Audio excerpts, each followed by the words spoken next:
শুধু মুখে আমি হিন্দু বলে তো আমি হিন্দু হলাম না। নিজেরটা কোনোদিনই তিনি ভাবেননি। 10-15 হাজার তো বেশি পাবে। আগে নিজেকে তৈরি করো, তারপরে তো তুমি লোকশিক্ষা দিবে।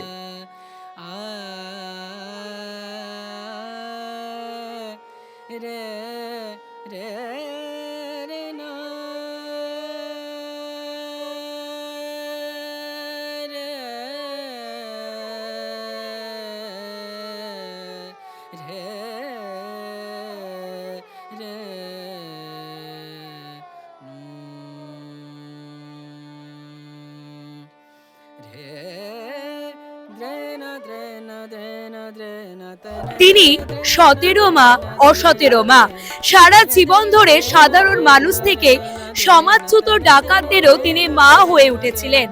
আজ তার জন্মতিথি উপলক্ষে আমরা এসে পৌঁছেছি বাগবাজারে মায়ের বাড়িতে। সকাল থেকে উপচে পড়া ভিড় বাগবাজারে মায়ের বাড়িতে। মঙ্গল আরতি থেকে শুরু করে একাধিক বিশেষ পুজো রয়েছে আজকে বাগবাজারে মায়ের বাড়িতে। যেহেতু সকলেরই মা ছিলেন তিনি, তাই হাজার হাজার ভক্তদের জন্য প্রসাদেরও আয়োজন করা হয়েছে। সবকিছু মিলিয়ে কেমন ছিল আজকে দিনটা? চল সকাল থেকে পুজো, মঙ্গল আরতির পরে যে আমাদের বৈদিক চ্যান্টিং, তারপরে জপযজ্ঞ, তারপরে প্রসেশন, তারপরে সব বক্তৃতা, ধর্মসভা, ভজন, সবকিছুই হচ্ছে পরপর হয়ে যাচ্ছে একটা পর একটা। তারপরে প্রসাদ বিতরণ আছে, 11:30 থেকে দিয়ে যাচ্ছে। আর সন্ধ্যা আরতি আছে, মায়ের তৈরি তরকারি থেকে যা যা আছে সব রকম করা হচ্ছে।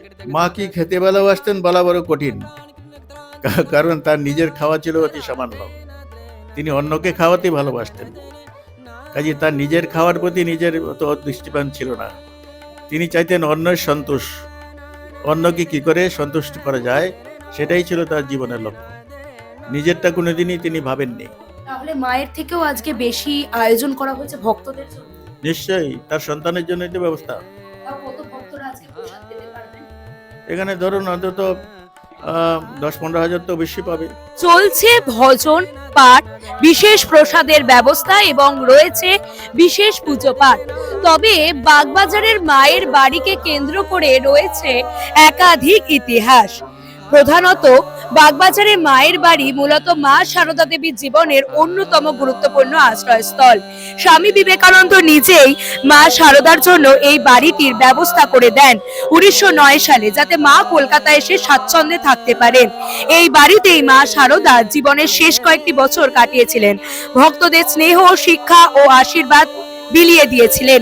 এখানে প্রতিদিন ভক্ত অনুরাগীদের ভিড় হতো, কারণ মায়ের সহজ সরল জীবন, মানবিকতা ও মাতৃ স্নেহকে সকলকে আকর্ষণ করত। 1920 সালের 21শে জুলাই এই বাড়িতেই মা সারদা মহাসমাধি গ্রহণ করেন। সেই থেকে জায়গাটি রামকৃষ্ণ মিশন হিসাবে পরিণত হয়েছে। তাই আজকেও সারদা মায়ের জন্মতিথি উপলক্ষে হাজার হাজার ভক্তদের সকাল থেকেই আমরা ভিড় লক্ষ্য করছি। পানি দেব যে মায়ের যে প্রকৃত আদর্শ, যেটা তিনি দিতে চাইছেন জগতের মানুষকে, সেটা পালন করাই হচ্ছে সবচেয়ে শ্রেষ্ঠ উপাসনা। তিনি চাইছিলেন মানুষের ভিতর যে ভেদাভেদ দূর করে তার ভিতরে ভালোবাসা। মানুষকে ভালোবাসো, সমাজকে ভালোবাসো, পরিবারকে ভালোবাসো, সমাজের সকল লোককে ভালোবাসো। এই যে ভালোবাসার বাঁধন আমাদের, এটাই তো আমাদের মনুষ্যত্ব। এই ভালোবাসার দ্বারা সবকিছু জয় করা যায়। তোমার নিজের ধর্মটাকে তুমি ঠিক করে পালন করতে পারছো? শুধু মুখে আমি হিন্দু বলে তো আমি হিন্দু হলাম না। আমার হিন্দু ধর্মের যে নীতি, যা নিয়ম, যা শৃঙ্খলা, সেটাকে আমি পালন করতে পারছি আমার জীবনে। সেই জন্য বলছেন যে আগে নিজেকে তৈরি করো, তারপরে তো তুমি লোকশিক্ষা দিবে। সাবস্ক্রাইব করুন রিপোর্টার সুকৃতি প্রোডাকশন, ক্লিক করুন অ্যাপের বেল আইকনে।